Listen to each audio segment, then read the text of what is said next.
ಈ ಪ್ರಪಂಚದಲ್ಲಿ ಪತಿ ಪತ್ನಿಯರ ನಡುವಿನ ಬಾಂಧವ್ಯವನ್ನು ಶ್ರೇಷ್ಠವೆಂದು ಪರಿಗಣಿಸಲಾಗಿದೆ. ಮದುವೆಯ 7 ಪ್ರತಿಜ್ಞೆಗಳನ್ನು ತೆಗೆದುಕೊಳ್ಳುವ ಮೂಲಕ ಅವರು 7 ಜೀವಿತಾವಧಿಯಲ್ಲಿ ತಮ್ಮನ್ನು ತಾವು ಬಂಧಿಸಿಕೊಳ್ಳುತ್ತಾರೆ, ಪರಸ್ಪರ ಉತ್ತಮ ಭಾಗವಾಗುತ್ತಾರೆ.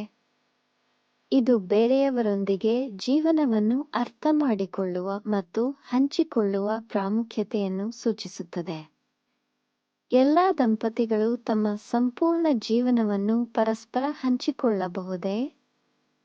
ನಿಮ್ಮ ಜೀವನವನ್ನು ಬೇರೊಬ್ಬರೊಂದಿಗೆ ಹಂಚಿಕೊಳ್ಳುವ ಪ್ರಮುಖ ಅಂಶವೆಂದರೆ ಸ್ವೀಕಾರ.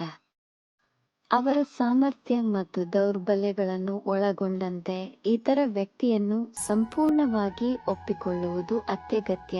ಆಗ ಮಾತ್ರ ಸಂಬಂಧವು ಬೆಳೆಯುತ್ತದೆ ಮತ್ತು ಸುಂದರವಾಗಿರುತ್ತದೆ.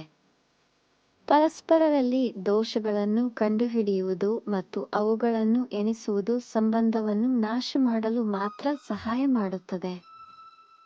ಬದಲಿಗೆ ಒಬ್ಬರು ಇನ್ನೊಬ್ಬರ ದೌರ್ಬಲ್ಯಗಳನ್ನು ಶಕ್ತಿಯಾಗಿ ಪರಿವರ್ತಿಸಬೇಕು.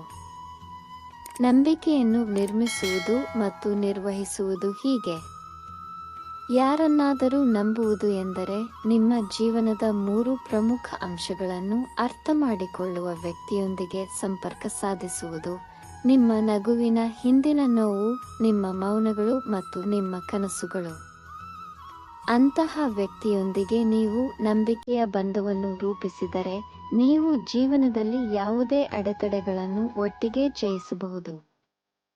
ವಿಡಿಯೋವನ್ನು ಇಷ್ಟಪಟ್ಟರೆ ಇದನ್ನು ಲೈಕ್ ಮಾಡಿ ಮತ್ತು ಶೇರ್ ಮಾಡಿ. ಇಂತಹ ಹೆಚ್ಚಿನ ವಿಡಿಯೋಗಳಿಗಾಗಿ ನಮ್ಮ ಚಾನಲ್ಗೆ ಸಬ್ಸ್ಕ್ರೈಬ್ ಆಗಿ. ಮುಂದಿನ ವಿಡಿಯೋದಲ್ಲಿ ಭೇಟಿಯಾಗೋಣ. ಜೈ ಶ್ರೀ ಕೃಷ್ಣ.